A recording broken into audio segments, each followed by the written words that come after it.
Muy buenos días, apreciados amigos y hermanos. Hoy ya es miércoles 22 de julio y estamos listos para continuar estudiando la lección con cada uno de ustedes. Una vez más nos acercamos al Señor porque sabemos que de Él proviene la sabiduría, proviene la esperanza. Así que, vamos a acercarnos a Dios en este momento. Con ustedes, Stephanie Franco Y Eric Colón. Bienvenidos.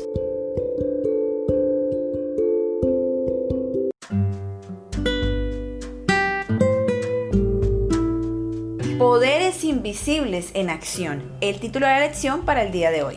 La oración intercesora es una arma poderosa en esta batalla entre el bien y el mal que llamamos el gran conflicto. Una de las revelaciones más claras de esta lucha está en Daniel capítulo 10. Recordarás que el profeta Jeremías predijo que los judíos serían cautivos de los babilonios durante 70 años. Al final de la vida de Daniel, este periodo profético del cautiverio judío estaba llegando a su fin. Daniel estaba preocupado. Veía poca evidencia del cumplimiento de las palabras de Jeremías. Su pueblo todavía estaba cautivo. Babilonia fue vencida por los medos y los persas, pero los judíos seguían en cautiverio. Daniel ayunó y oró por 3 semanas, intercediendo sinceramente por su pueblo. Al final de las 3 semanas se le apareció un glorioso ser angelical. Lee Daniel capítulo 10, versículos 10 al 14. ¿Cuándo fueron escuchadas las oraciones de Daniel y qué las estorbó temporalmente? Bueno, antes de que leamos el texto, se me viene a la mente algo muy importante, que las promesas de Dios están allí, ¿cierto? Incluso para nosotros hoy. Pero esas promesas serán una realidad en nuestra vida cuando nosotros reclamamos esas promesas. Como por ejemplo ayer que estaba sufriendo con un dolor de muela porque me está saliendo una de las cordales a estas alturas. Pero el Señor ha prometido, ¿cierto? Que todo lo que nosotros pidamos en oración, creyendo, Él lo contestará. Amén. Y pedí por un alivio y el Señor contestó mi oración de una forma inmediata. Mi mamá me llamó o nos llamó, ¿cierto? Cuando no esperábamos una llamada, simplemente ella dijo, no solo llamaba a saludar. Y justo ella nos dijo qué medicamento comprar. Y el Señor, por medio de esta llamada, por medio de este medicamento, contestó mi oración. Así que las promesas de Dios están allí. Nuestro trabajo es estudiar esas promesas, reclamar esas promesas con fe, porque Dios lo ha prometido. Y eso fue exactamente lo que hizo Daniel. Daniel vio las promesas de Dios que estaban allí. Él simplemente lo que hizo fue recordarle a Dios que Él lo había prometido. Daniel capítulo 10, versículos 10 al 14. Y he aquí una mano me tocó, e hizo que me pusiese sobre mis rodillas y sobre las palmas de mis manos. Y me dijo, Daniel, varón muy amado, está atento a las palabras que te hablaré y ponte en pie, porque a ti he enviado ahora. Mientras hablaba esto conmigo, me puse en pie temblando. Entonces me dijo, Daniel, no temas, porque desde el primer día que dispusiste tu corazón a entender y a humillarte en la presencia de tu Dios, fueron oídas tus palabras, y a causa de tus palabras yo he venido. Mas el príncipe del reino de Persia se me opuso durante 21 días. Pero he aquí Miguel, uno de los principales príncipes, vino para ayudarme, y quedé allí con los reyes de Persia. He venido para hacerte saber lo que ha de venir a tu pueblo en los posteriores días, porque la visión es para esos días. Muy bien, recordemos la pregunta. ¿Cuándo fueron escuchadas las oraciones de Daniel y qué les estorbó temporalmente? Es bonito leer cuando Dios le dice, desde el primer día que dispusiste tu corazón a entender y a humillarte, desde ese mismo día ya Dios había escuchado, había estado atento a la oración de Daniel y ya Dios tenía una respuesta para él. Amén. La segunda parte de la pregunta es, ¿qué le estorbó temporalmente? Muy bien, ahora Dios le cuenta a Daniel los detalles de su demora. Porque dice el versículo 13, mas el príncipe del reino de Persia se me opuso durante 21 días.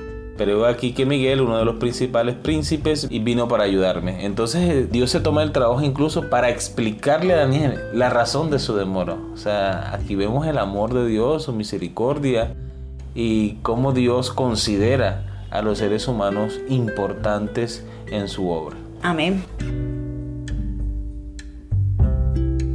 Muy bien, continuamos con la lectura. Este es un pasaje fascinante. Para entenderlo completamente, identifiquemos algunos de los personajes. ¿Quién es el príncipe del reino de Persia? Ciertamente no Ciro. Es el rey del imperio persa.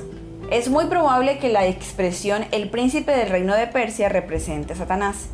Jesús lo llamó el príncipe de este mundo o el gobernante de este mundo, como está en Juan capítulo 12 versículo 31 y capítulo 14 versículo 30. Pablo lo etiquetó como el príncipe de la potestad del aire, como está en Efesios capítulo 2 versículo 2. Si el príncipe de Persia representa a Satanás, ¿quién es Miguel? El nombre Miguel se usa 5 veces en la Biblia. En Apocalipsis capítulo 12 versículo 7, Judas versículo 9, Daniel capítulo 10 versículo 13 y versículo 21 y Daniel capítulo 12 versículo 1. Un estudio cuidadoso de estos pasajes revela que Miguel, que significa quien es como Dios, es otro término para describir a Jesús como el comandante de todos los ángeles en combate directo con Satanás. Cristo es el eterno preexistente y todopoderoso Hijo Divino de Dios. Una de sus funciones como comandante de todos los ángeles es derrotar y finalmente destruir a Satanás. Daniel capítulo 10 descorre el telón y revela esta lucha entre el bien y el mal. Mientras Daniel ora, Miguel, el Jesús Todopoderoso, desciende del cielo para vencer las fuerzas del infierno. Aunque no lo veamos, Jesús también está trabajando para responder nuestras oraciones de intercesión. Él es un poderoso Salvador. Ninguna de nuestras oraciones pasa desapercibidas. Muy bien, hemos llegado a la pregunta final. ¿Cómo ves la realidad del gran conflicto que se desarrolla en tu propia vida? ¿Qué debería decirte la realidad de esta batalla sobre el tipo de elecciones que necesitas hacer? Con cada día que pasa en nuestra vida como cristianos entendemos un poquito más las palabras de Pablo. El bien que quiero hacer, no lo hago. Más el mal que no quiero hacer, ese termino haciendo. Evidentemente hay un conflicto interior en nuestras vidas, ¿cierto? Queremos honrar a Dios, queremos ser fieles a su palabra, sin embargo nuestra tendencia y naturaleza pecaminosa nos lleva a hacer cosas que no queremos. Pero está en nuestras manos buscar la presencia de Dios todos los días, acudir por su ayuda y ser victoriosos sobre las tentaciones y el pecado.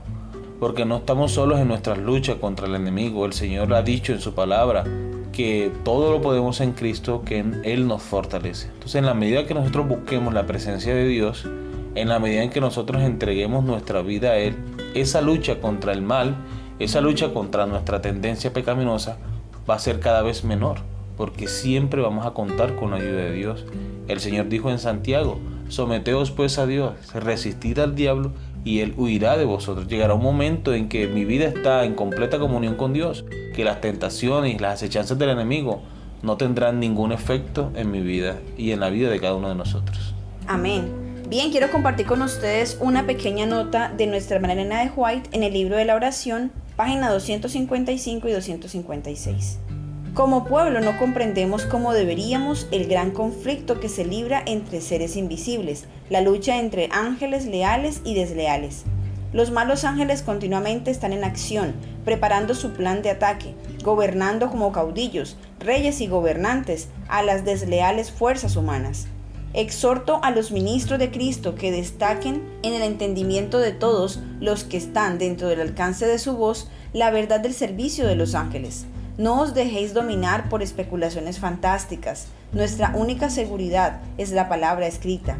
Debemos orar como lo hizo Daniel, para que seamos guardados por los seres celestiales. Los ángeles, como espíritus ministradores, son enviados para servir a los que serán los herederos de la salvación. Orad, mis hermanos, orad como nunca habéis orado antes. No estamos preparados para la venida del Señor. Necesitamos hacer una obra consumada para la eternidad. Wow, tremendas palabras. Un llamado directamente a la oración, una oración constante, una oración continua, una oración sincera, una oración de arrepentimiento, pero también rogándole a Dios fortaleza para las cosas que van a venir. Muy bien, queridos amigos y hermanos, este es el llamado de Dios para su iglesia. Debemos orar los unos por los otros, intercediendo los unos por los otros, y la oración eficaz del justo puede mucho. Amén.